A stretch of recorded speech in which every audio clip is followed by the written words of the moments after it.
Hi everyone, welcome to today's webinar. We're just going to wait a couple of minutes, let a few people get logged in.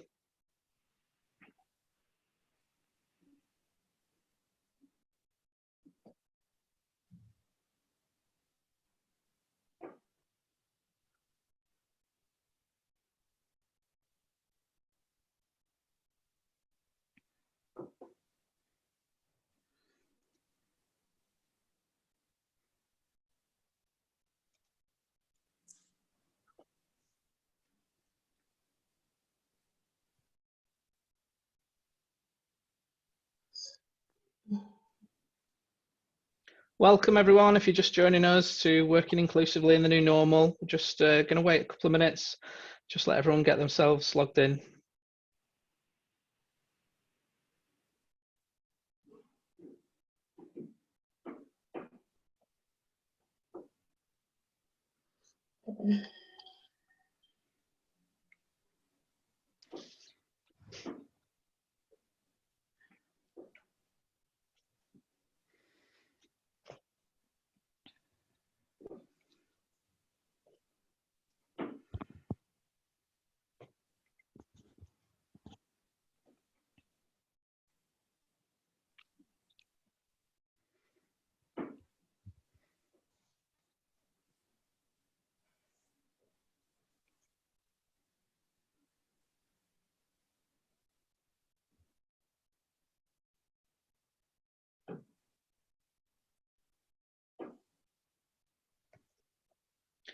Morning, if you're just joining us, we're just going to wait a minute or two just to give as many people the opportunity to get logged on.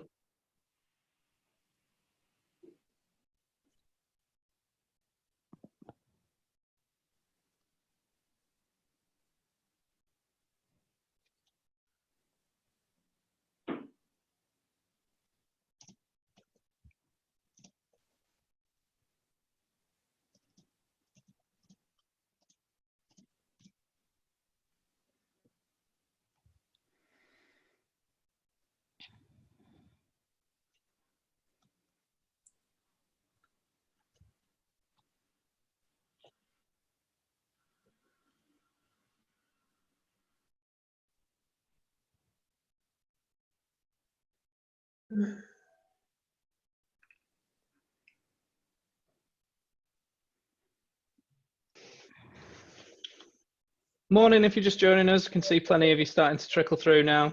We'll get going in just a little minute's time.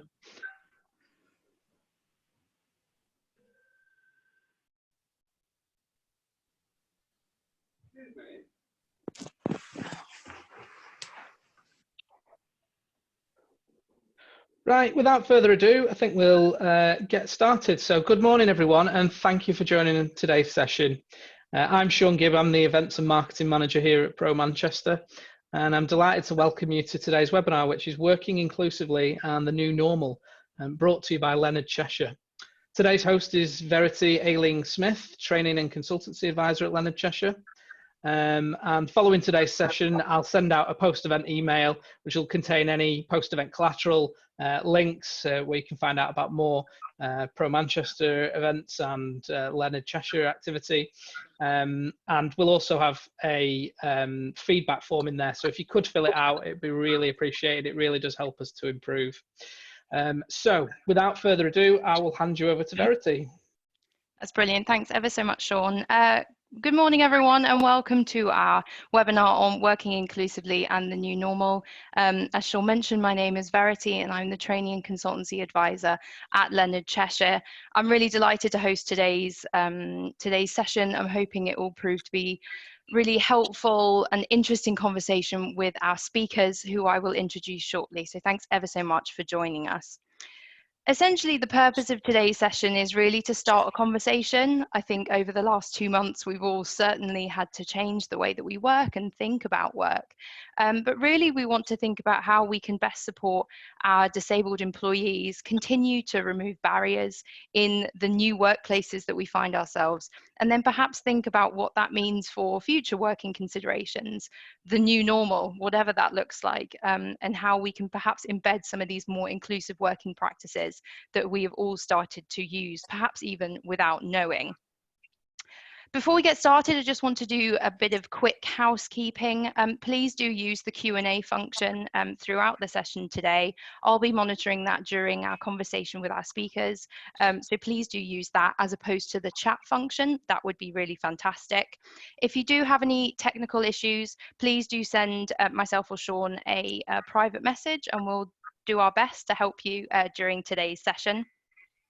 We were really hoping to have some live captioning available for you today, but owing to a last-minute technical glitch, I'm afraid that hasn't been possible. However, there will be an opportunity to have a transcript available when the recording is sent out after today's session. So please accept my apologies for this. I'm sure we will be talking about how to hold inclusive meetings later on, and captions will be on that list. So we're all learning all the time at the moment. As I mentioned, the session is being recorded, so I hope that's all okay with everyone. Obviously, your voices will not be heard, and I will keep all questions anonymous throughout today's session. So to start us off, I really want to introduce Leonard Cheshire for those of you who don't know who we are as an organisation. Leonard Cheshire is one of the UK's largest disability charities, and our aim is to support disabled individuals to live, learn and work as independently as they choose, whatever their ability.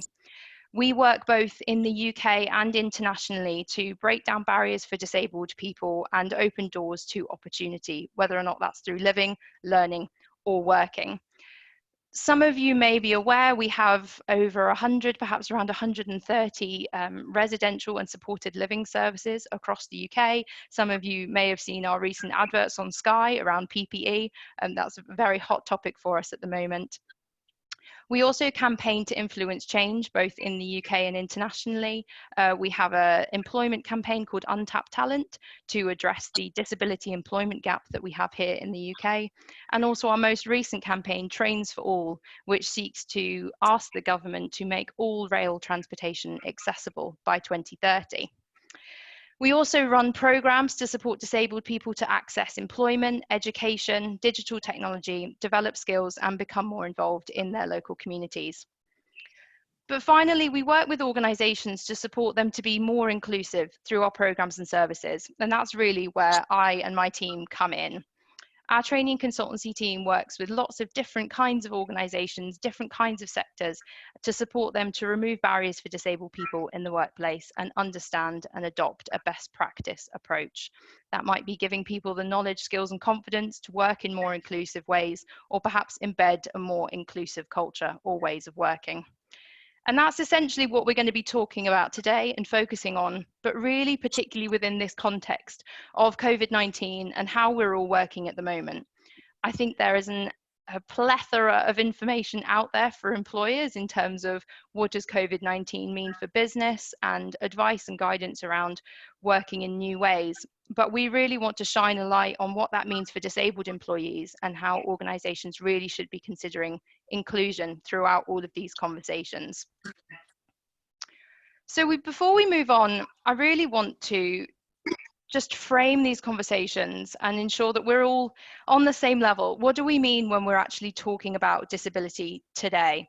So according to the government's latest Family and Resources Survey, 21% of the UK population has a disability. So this equates to actually 14.1 million people. To give you an idea of scale, the current population of London is around 9 million people. So we're talking 1.5 times the size of London. In my opinion, this figure is actually going to be a lot higher because this figure relies on people self-identifying with having a disability. But what we're actually talking about when we use the word disability is we're talking about so many different people who experience the world in different ways. We're talking about people who may have a mobility impairment or a sensory impairment like hearing loss or sight loss. We're talking about individuals who might experience mental health conditions like anxiety, depression, eating disorders, for example. Individuals with a neurodiverse condition like dyslexia, dyspraxia, ADHD, or autism. And we also mean individuals who might have a long-term condition such as asthma, diabetes, IBS, cancer, HIV, or arthritis. So disability isn't something that's visible, and disability certainly isn't a one-size-fits-all. lots of people fall under this umbrella of the term disability. They might not choose to use that language themselves, but we do need to be mindful that we do need to ensure that we're working as inclusively as possible. So in terms of employment, that means that we'll have lots of disabled people that work at our organisations that we may or may not know about in terms of their personal information. We'll have people in our employment. We might have disabled people on furlough. We might have disabled people working from home, and we might have disabled people who are continuing to go into their offices or their places of work as their key workers. But the fact that remains is we still need to remove barriers for all of these people and ensure we're working inclusively. As employers and service providers, we have a duty to remove barriers for disabled people and to ensure that they're able to perform their jobs effectively. So essentially, that's what we're going to talk about. How do we continue to do that during this crisis? And how can we learn from each other in terms of best practice? So I'm delighted today to be joined by Russ, Sarah and Zara, who join us from both Auto Trader and Meridian Business Support. I'm going to change our screen view just so that we can see people's faces a little bit better. I hope that's all worked for everybody. Hi everyone, thank you so much for joining me this morning. I would love if you could do a quick introduction in terms of who you are and where you work and what your current role is, and perhaps how you feel connected to this particular conversation. That would be fantastic. Russ, shall we start with you? Yeah, of course. I'm Russell Warman. I head up the infrastructure platform team at Auto Trader, and I'm involved in our disability and neurodiversity working group as well. So that's my connection. Lovely, brilliant. Thanks very much, Russ. Sarah? Hi, I'm head of HR at Meridian Business Support. So I'm responsible for all people-related issues across the business. We partnered with Leonard Cheshire officially in March this year, although I have been working with Jen Sweeney in the fundraising team for over a year now. Yeah. And just looking at ways in which, I mean, Meridian, we're very keen to be an open and inclusive employer. I'm just keen to find ways working together and how we can improve that. And it's been a very fruitful partnership already. Fantastic. Thanks so much, Sarah. I know that you're currently hoping to work with us on our Change 100 program this summer. For those of you who don't know, Change 100 is a youth employment program that Leonard Cheshire runs, supporting disabled graduates and current university students into placements at organisations across the UK, and Auto Trader have also been a proud partner of ours for a number of years. So we're really excited for that opportunity to happen, despite all of these changing times as well. So thank you for that. Zara, could we just have a quick intro from you as well, please? Hi, I'm Zara Ben. I work at Meridian Business Support in the credit control department. My connection to this is that I was very fond of the charity because I have a hearing loss. So I just wanted to find ways that I could involve along with Sarah. So brilliant. Thanks ever so much. Thank you all for joining us today. It would be great just to have a conversation about your experiences of the current lockdown and your working situation, drawing on your own experiences and what we see for the future. So to kind of kick us off, Russ, it would be great to know sort of how Auto Trader responded to the pandemic and how you're all working perhaps in new ways. Of course, yeah. So we've been pretty fortunate actually that we'd already made a lot of progress in terms of equipping people with laptops and the ability to work from home. So a lot of the software that you would typically need to be able to collaborate while you're working from home, we were already using those within our offices. So so we were in a fairly fortunate position.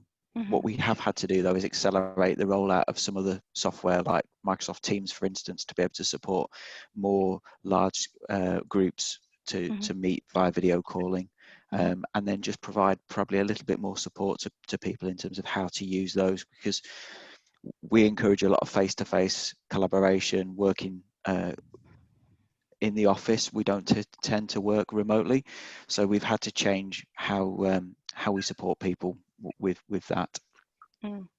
I think that's really interesting. My understanding of Auto Trader is, it's quite a technology driven organization, and you were quite well set up for sort of an agile move. You all had laptops and phones, and you could move to remote working quite quickly, and I think that's quite advanced. What I love is that you said that despite having some of that tech already, there's so much more organizations can do, even if they are starting from quite a strong point, and supporting individuals to utilize the technology more effectively, I think is really interesting, and I'd love to come back to that shortly. Sarah, it would be lovely to know how your experience maybe differs or is similar to Auto Traders in terms of moving to perhaps more remote working. Yes, it was certainly an interesting few weeks in March when all this situation was really beginning, because in Meridian we're a recruitment business, so a lot of our people work in branches face-to-face with clients, with temporary candidates, so very much office-based, branch-based. We do have the ability to work from home, but when all this began, we had 120 laptops in the business and 220 employees. So we had literally a very frantic 2 or 3 weeks where we had to quickly make sure that we had the equipment, that we had the IT available, because we knew that at some point we would all have to be working remotely. So it was quite a challenging few weeks. We sent out quite a few surveys to our people to find out their own ability to be able to work from home, what equipment they had. We had to swap equipment between people who already had company laptops, etc. So there was a lot of matching and trying to fill gaps. So when the lockdown did happen, we were fortunate that we had managed to get everyone the ability to work from home. But it was a massive jump for us. Our key function is to pay our temporary workers. We payroll about 3,500 a week. So it's business critical that we pay them, and we had never run that process remotely. So that was a big test, but it's worked. And what we have found is we've utilised IT platforms that we've had in the business and maybe been underutilised in the past. Like we have an interview video platform called Odro, which was introduced a year ago. The uptake have been quite slow with that, but this situation has forced people to use it, and now people really appreciate the value of it and can see how our business practices are probably going to change once this situation is over, and thankfully we get to the other side. So it's really opened people's eyes to the other opportunities out there and other ways of doing things. So people, I think, are going to be much more open going forward. That's fantastic. You mentioned that, you surveyed your staff to ensure that they had the equipment that they needed when they moved from home. I think that's a really vital point. As I mentioned in the beginning, what we need to ensure is that we're working really inclusively with disabled employees. Obviously, it's our duty to remove barriers, by making adjustments. So ensuring that people have the equipment that they need, perhaps in a new working environment that they haven't worked in before, is vital. I think a lot of people might think that working from home means that it's better set up for individuals because it's their space and it's set up how they would like it or in a way that's accessible to them. But I'm sure that we can all appreciate that working from home and living from home are two very separate things. So it would be great to hear about sort of how you've ensured that adjustments have been made for people working from home. You already mentioned surveys and giving people that equipment, Sarah, but do you have any particular examples of where you've moved that equipment or bought or procured additional equipment to ensure you're removing barriers at home? Yes, we have. There's been a few instances.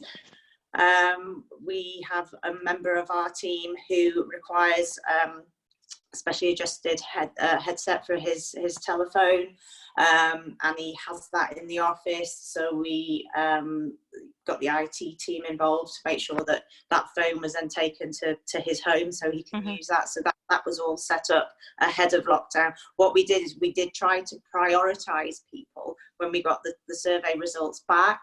People who needed that extra support, we prioritized setting them up first. And then we have a lady who has specially ergonomically designed chair. So again, we made sure logistically that we could get her chair taken to her home environment, to her home, so she could work comfortably from home. We've also been rolling out online DSE assessments to make sure that people are set up correctly at home, because obviously it's, like you say, it's a totally different setup to being in the office. So yeah, we have tried to accommodate and work with people as much as possible.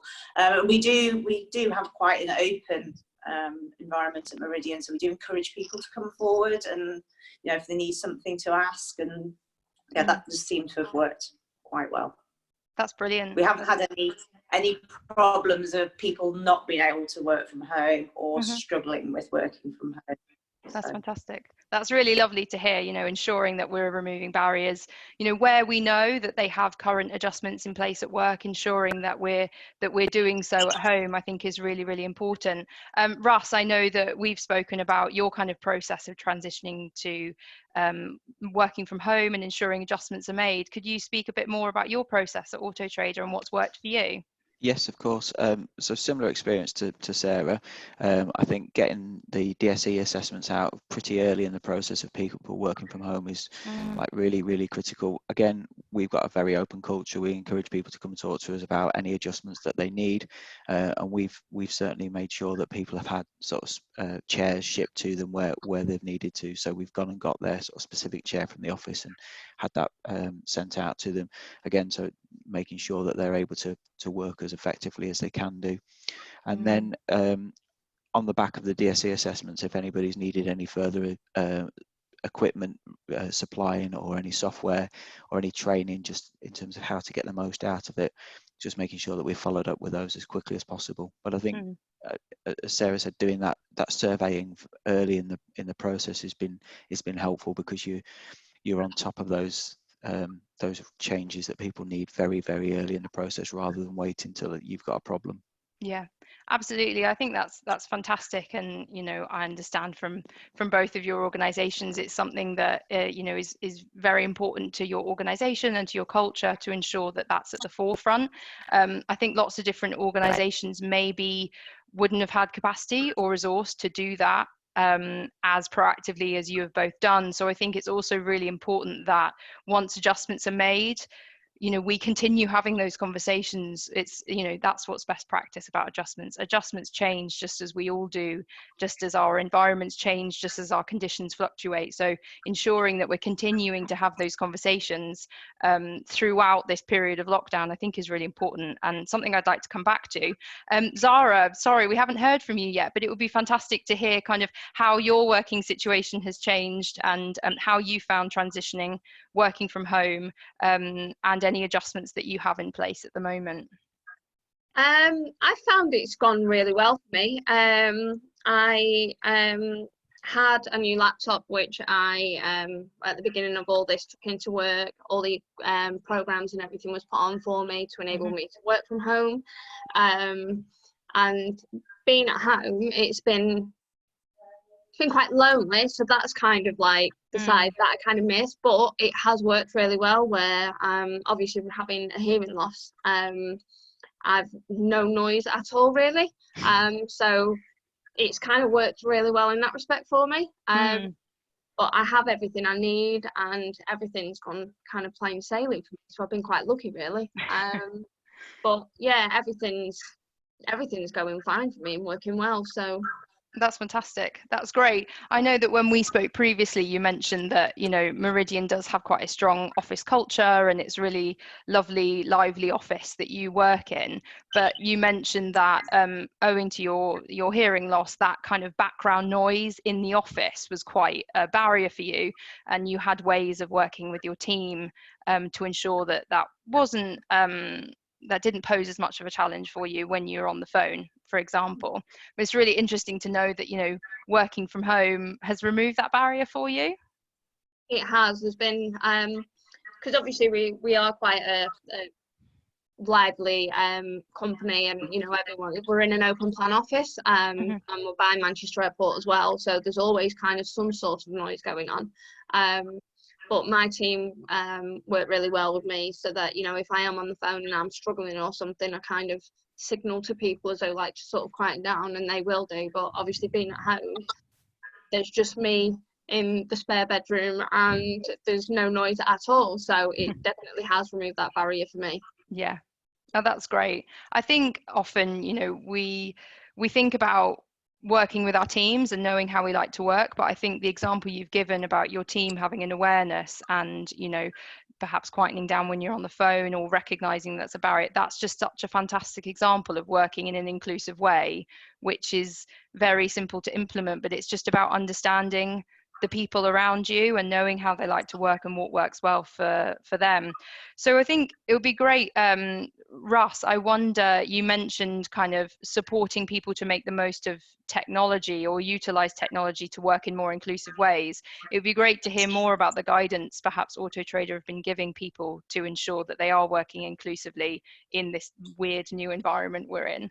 Yeah, so I think there's a number of things that we've done. So we've tried to encourage people to use headsets where possible. So provided those, and some of that is around making sure that you're cutting out any sort of background noise, but also making sure that the microphone is close enough to people's mouth that it helps sort of the sound come through more clearly. I think also trying to encourage people to switch on video, which has been a bit mixed actually, in that there's been some side effects that we didn't necessarily foresee, but what we wanted to try and do is encourage people to have that sort of face-to-face contact that they're used to having in the office. I guess one of the side effects of doing that is that it is quite tiring if you're constantly on video calls all day, and just we've then subsequently suggested to people that they try and encourage gaps in their day to take a break from being on a video call and getting up and having time away from their desk as part of that. But also being able to use like Microsoft Teams, we started encouraging people to use that for a lot of the meetings, and that has the ability to put captioning on, so you can actually, just as you're having a conversation like this, the captions are automatically sort of generated across the bottom of the screen, which is brilliant if you have got people that have got hearing loss or any sort of challenges with the technology themselves, that they can at least sort of see what's going on. It's not 100% perfect, but it goes a long way to sort of helping with those things.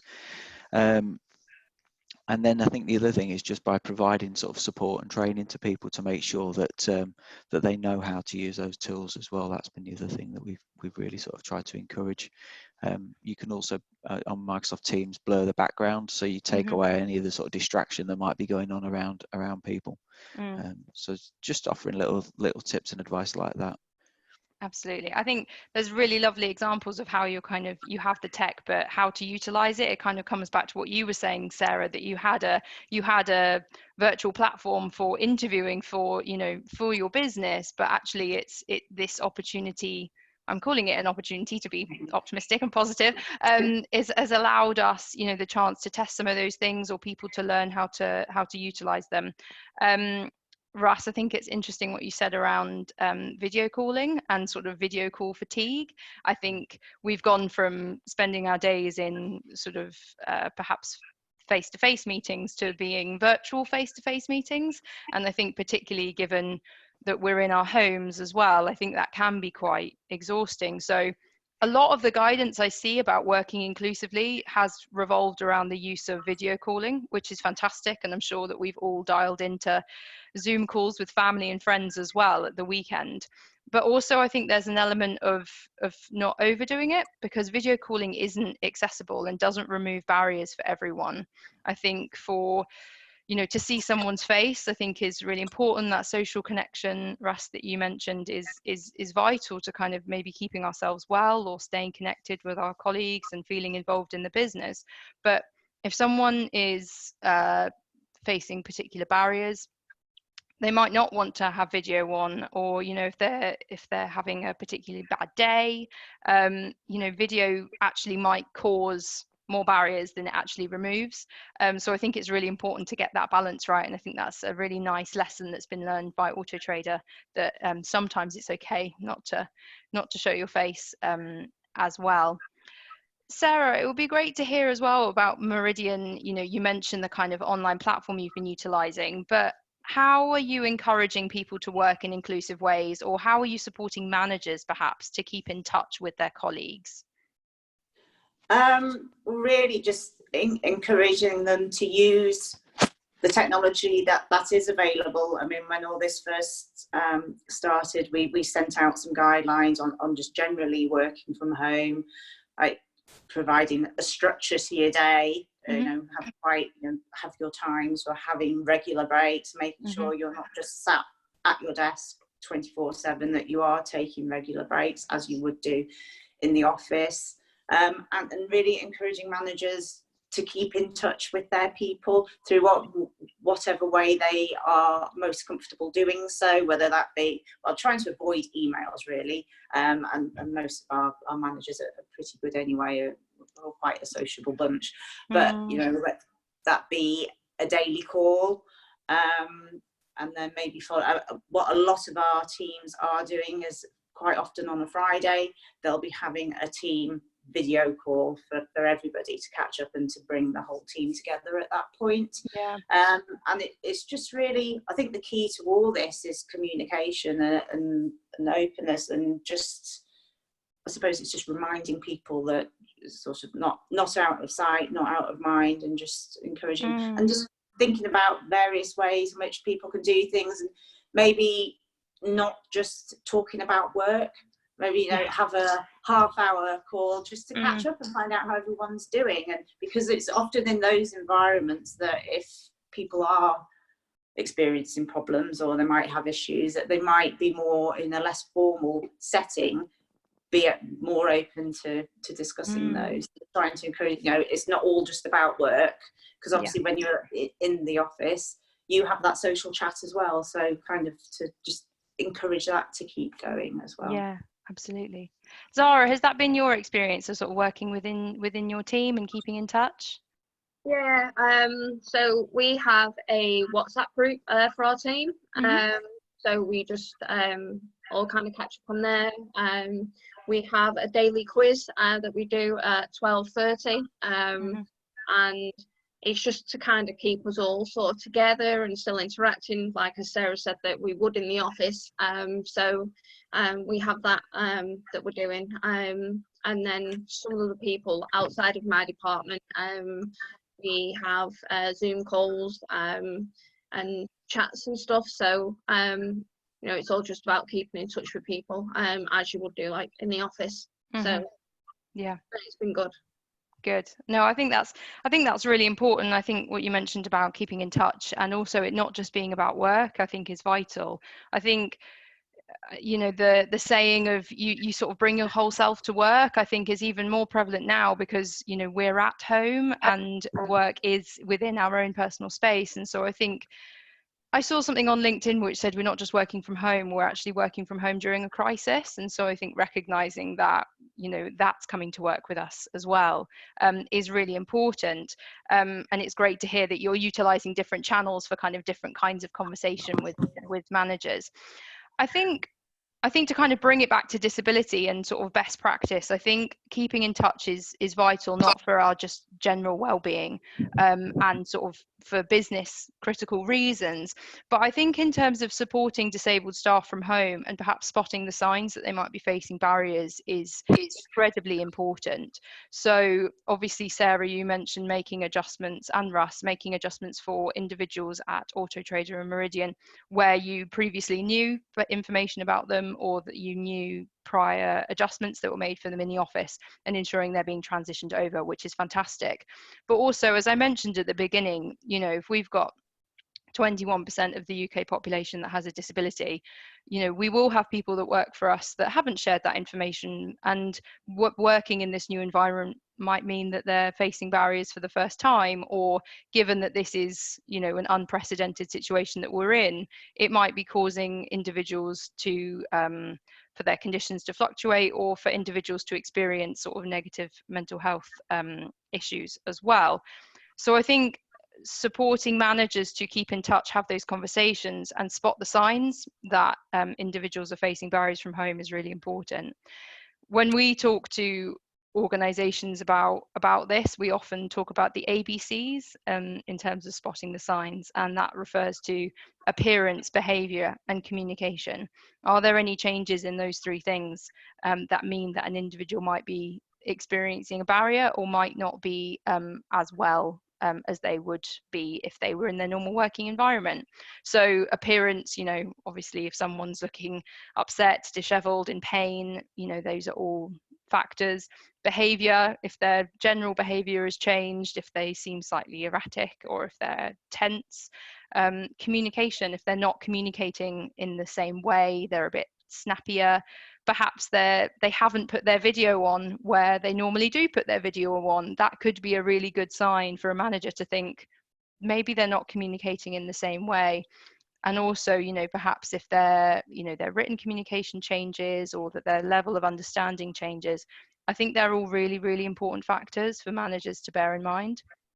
And so I think it's really lovely that you're encouraging managers to not only have the kind of formal conversations and checking in, but also have the informal stuff, because that's sometimes when that personal stuff comes out, as you said, Sarah. Russ, when we spoke previously, you mentioned that managers were having really great conversations with their teams. Have you seen people sharing more information with their managers now because we're having better conversations about adjustments or barriers? And how do you think those conversations might change as well over time? I think, yes, certainly for some people that they've felt that it's been important to continue talking to their line manager about the challenges that they might face, like working from home for a prolonged period of time. And I would hope that because the managers had that insight into the challenges that person faces, that when they come back to the office, that they continue that dialogue. And if there are adjustments, like you say, the adjustments aren't a point in time thing. They do often evolve as a person's condition changes. So I think it's perhaps continuing that conversation and giving managers confidence to say, how are you? Have things changed? Is there anything more that we can be doing? But also, hopefully, the person that needs the adjustments knows that it's okay to talk to us about it. That that they will have a sympathetic ear to making those adjustments that they need to be as effective as they can be. Absolutely, Sarah. Has that been your experience with your teams and managers? Yes, no, I'd say it's been very, very similar for us as well. So we do try and encourage that open, inclusive culture. We hope people feel that it's a safe environment to come forward, and if they have got issues or they do want to raise something with their manager, then they feel able to do so. And they, we will do our utmost to accommodate them, make adjustments, etc. We had a big drive on mental health awareness last year. Our line managers were trained either mental health champions or in the mental health awareness course, and that really we did see a significant change as a result of that in the way that managers were having those conversations with people. Because I think it gave them the confidence to able to spot signs and then to be able to start those conversations. If they suspected that there might be an issue, that somebody didn't feel confident in coming forward with it, then they felt that they had the ability to then maybe go and try and encourage them to share that information. So it has been pretty successful. That's brilliant. I think it certainly has been a learning curve for lots of different organisations, and perhaps conversations have occurred that perhaps might have been long overdue. I know personally, speaking for Leonard Cheshire, even us as an organisation, we actually experienced more individuals at our organisation sharing information about a disability or a long-term condition as a result of coronavirus. That's in relation to, you know, some of the kind of changes we've been making to us as an organisation, and perhaps utilising or redeploying staff. And those conversations have happened as a result, because I think they become relevant, and I think people recognise that they might want to inform us of information. So I think creating that safe space and giving the managers the skills and the confidence to have those conversations are really important. So I would really advocate for anyone dialing in today, you know, giving managers that information or confidence to kind of have those conversations, or ask how are you, and really listen to the answer, and really thinking about those signs is really important. We've had a really interesting question come through actually regarding the kind of disability and vulnerability sort of language that we're seeing quite a lot, particularly in the media around coronavirus. Obviously, the government have issued guidelines in terms of who is considered to be vulnerable and who is considered to be, you know, medically at risk in light of the virus. And I think it's a really interesting point to raise, and I'm sure we could talk about it for hours. In my personal opinion, I don't know how you all feel. I feel that there's been a bit of a conflation in terms of disability and vulnerability with regards to coronavirus. Not every individual who has a disability or long-term condition will be vulnerable in terms of coronavirus, but there are barriers perhaps that individuals will face as a result of coronavirus. So a really great example is someone perhaps with a visual impairment, you know, has a disability and might face barriers in workplaces or when working from home. They are not deemed vulnerable in terms of the government's guidelines of coronavirus. However, we need to consider how to work more inclusively with them and ensure they can access our services or the shops if they are reliant on touch, for example, which would mean then that they're not able to adjust to the situation in a way that they normally would.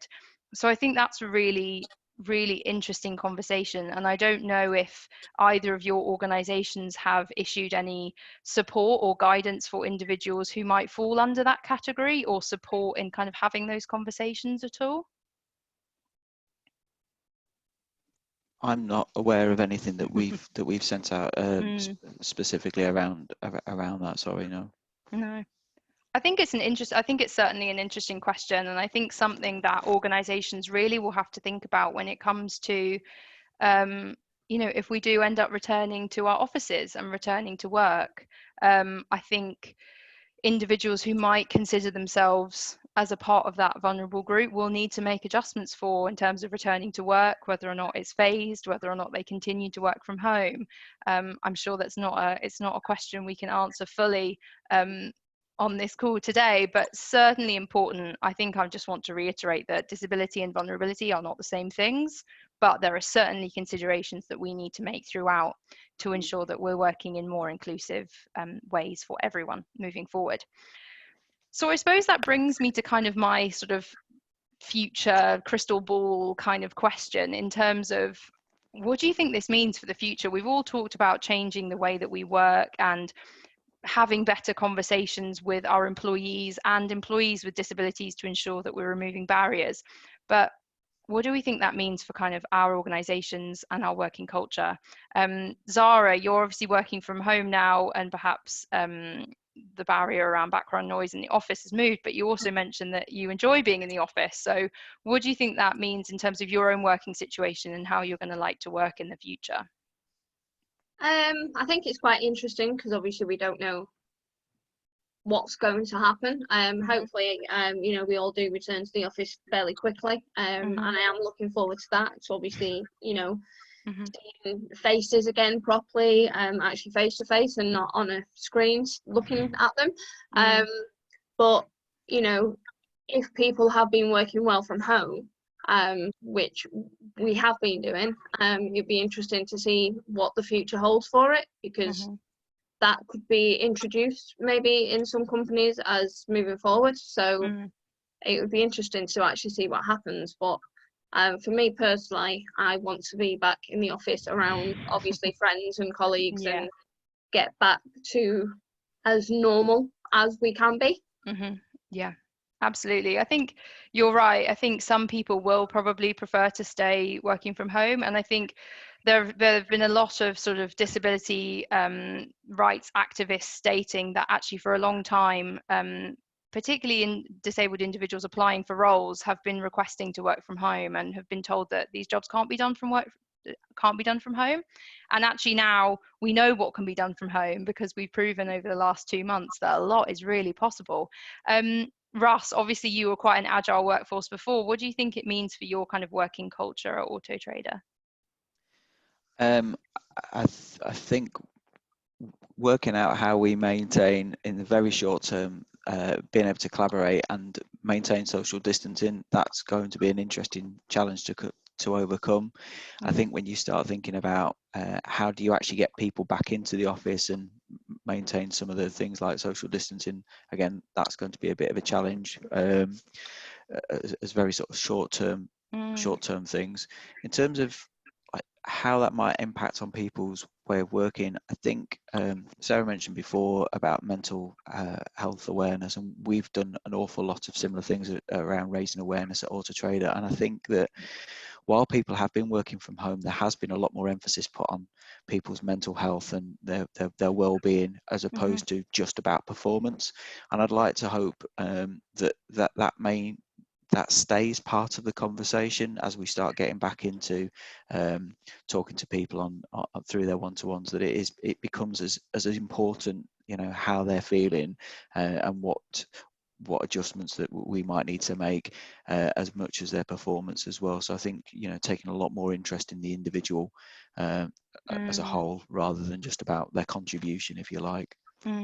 I think that's great. I think having those conversations, having that emphasis on the individual preferences, ways of working, what keeps people well, what drives people, I think it is good sort of management. It's good people management. It's how to get the best out of people, but also it's such a door opener in terms of working in the most inclusive way, understanding how people like to do things so that we can make the best of our people.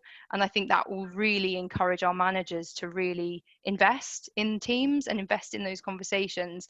And I'm sure that we will see much more kind of sharing of information and individuals being able to do their jobs fantastically well.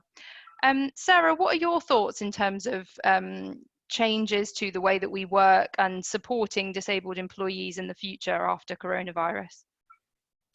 To be honest, I don't think we will ever go back to being completely the way we were before. And I think this is, you know, out of every situation there has to be a positive, and I do believe this is the positive that's going to come out of the coronavirus situation, in that I think we will be working more flexibly as an organisation. We've proved that we can do it. We can still perform, we can still do our jobs, but work from home and work more flexibly. And I think people who may have been traditionally more, no, you need to be in the office, you need to be in the branch, have had their eyes opened. And the focus has really gone much more, the focus is now on productivity, rather, you know, you need to be in the office 9 till 5, and, you know, you need to be doing, you know, sat at your desk. You know, we're more interested in what people produce than, you know, the how they're doing it. And if that means that we're allowing people to flex their time more, maybe spend more time working from home, people in some roles find that they're more productive.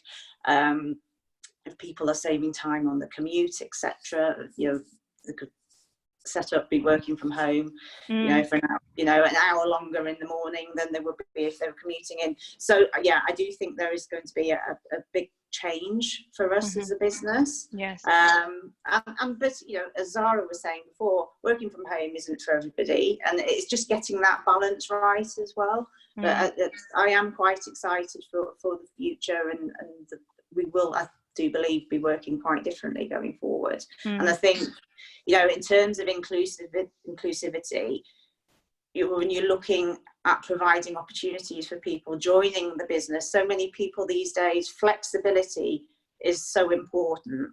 And I think now we'll be able to meet those expectations better than we were doing before.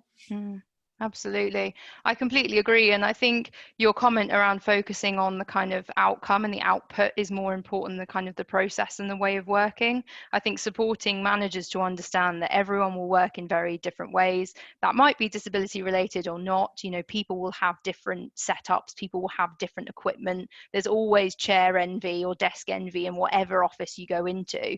But recognizing that, you know, people have different chairs, people have different equipment, people use different technology to get the job done, and maybe people work at different times or at different speeds, but actually the result is the most important, and getting the best out of that individual is most important. So we need to ensure that we're making those adjustments and we're removing those barriers. But I suppose supporting that inclusive thinking, that it's okay to be different and we should value that diversity, because that's how we get the best results as well, I think is really, really important.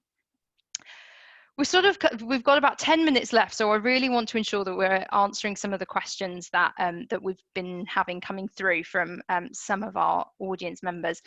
We've had a really fantastic question regarding recruitment. So they would like to know if organisations will continue to prioritise diversity and inclusion in recruitment, or will the agenda take a back seat post-COVID-19? I don't know, Sarah, if you've got any thoughts in terms of the recruitment sector, given that that's your space, and how we think that that might change, given these sort of culture questions we've been asking as well. Yeah, I think it will still be very, very much at the forefront, and wanting to be as inclusive as possible. But we will be looking, as I say, at using different recruitment methods going forward. I suppose, and introducing those, we will have to be mindful that we are being as inclusive as possible. As I mentioned, the Odro platform that we've had in the business, but not utilised properly until now.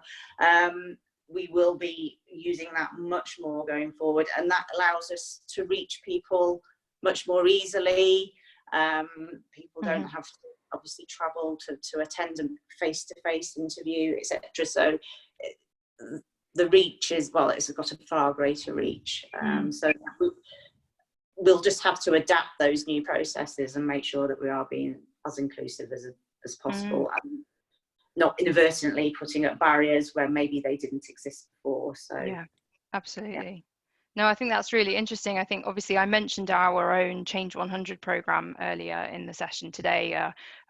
It's a typical sort of grad scheme style program in terms of, we run quite a competitive assessment process, but we've really been working with organizations to implement that program in quite new, flexible and remote ways, which they haven't previously done. And I think for organizations who are able to do that at the moment, I think they're learning a lot about flexibility and how to make adjustments remotely, and also why these conversations that we're having around making adjustments, working in the best way for the individual, are so integral and have a fantastic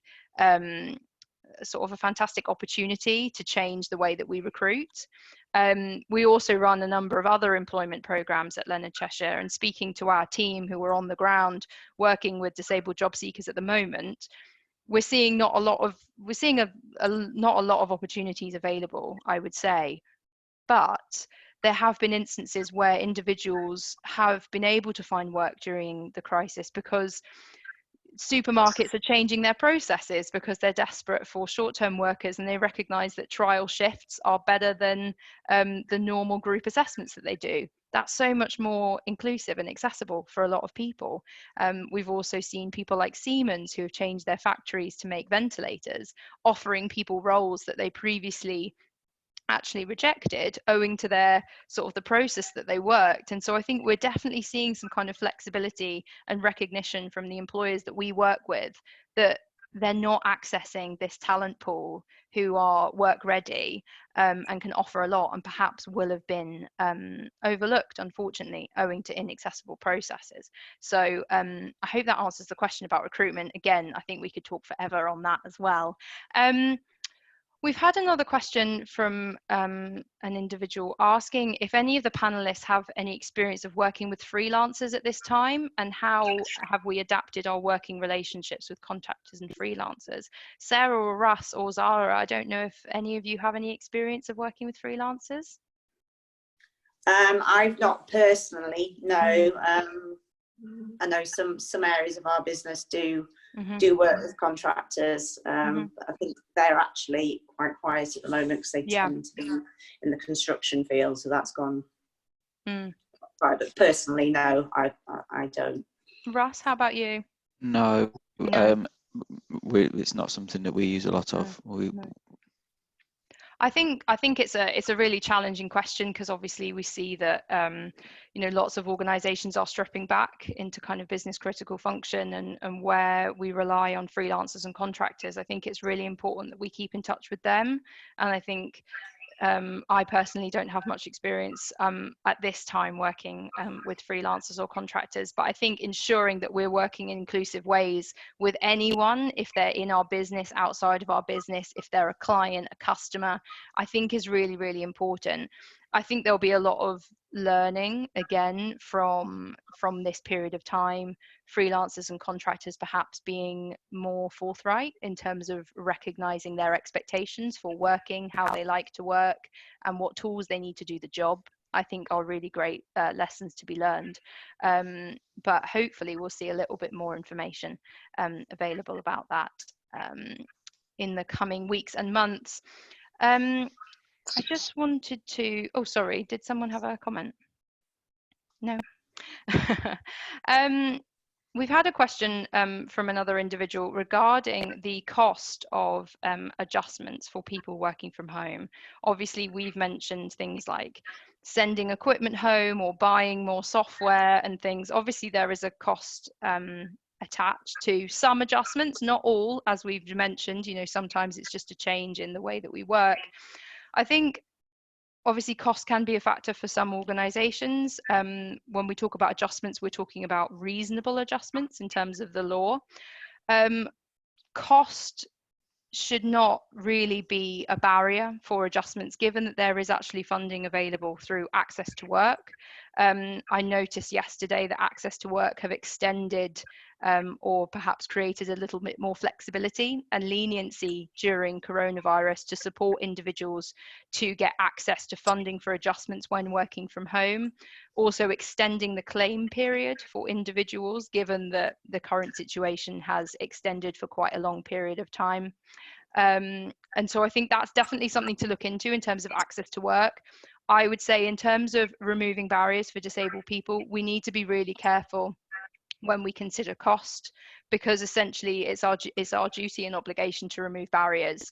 And I would say in the majority of instances, cost should not be a limiting factor, as the cost of an adjustment should be it should be relevant to the cost that for the organization as a whole. And so I would really ensure that you're removing barriers for disabled people at home. If you do have any further questions on cost, please do get in touch, because it is quite reasonableness is a big complex area, but I'm sure that we would be happy to support you at Leonard Cheshire with any questions in relation to that as well. And then finally, we've touched quite a lot on technology and working from home. I saw that this morning, Twitter have said that all of their staff can work from home for the foreseeable future, which is interesting. But I just wondered if any of our panelists had any final thoughts on kind of the changes to the way that we work and kind of hopes for the future, given the sort of ever-changing situation that we're in and the inclusion agenda. Shall I go? Yeah. Yeah, as I said before, I am actually quite excited about, I think, this situation that has been forced upon us through this crisis. I think we've all learned quite a lot, and we've had a lot of people have had their eyes opened as well. So I think now there really will be much more of an openness to consider different ways of working, more inclusive ways of working, which will hopefully widen employment opportunities for more people. So I do really see this as being the positive outcome from this whole situation. Fantastic. Well, Sarah, I think that's actually a lovely note to end on. I think, you know, it is a quite scary and unprecedented time. I think lots of businesses, including yourselves, are adapting so well and ensuring that inclusion is really at the forefront of the kind of business culture at the moment, looking after our staff, removing barriers for disabled people. Those are the kind of most important things that we need to bear in mind. As I mentioned at the start, there's so much information available out there for all organisations, but I think ensuring that disability and inclusion is on the agenda is really important. And so it's just been really fantastic to hear about, you know, what you're doing, your own working from home stories, and how you're getting involved and hopefully changing these conversations for the better. So I think I'm going to draw our webinar to a close. We've reached 12:30. I just want to say thank you ever so much for your time. Thank you everyone for listening. I hope you found today's session really invaluable. It's been so interesting to hear from you all, and the questions have been great. So as Sean mentioned at the start, we will be sending around a recording following the session today, and a full transcript that unfortunately wasn't available live for you. But if you have any questions relating to our training consultancy team at Leonard Cheshire, please do contact us. I'll put my contact details up shortly. And I hope you all have a wonderful rest of the week, and you stay well, stay safe, and please do get in touch if you have any further questions. So I think that's everything from me. Please stay safe, and I look forward to hopefully speaking to you all soon. So everyone take care.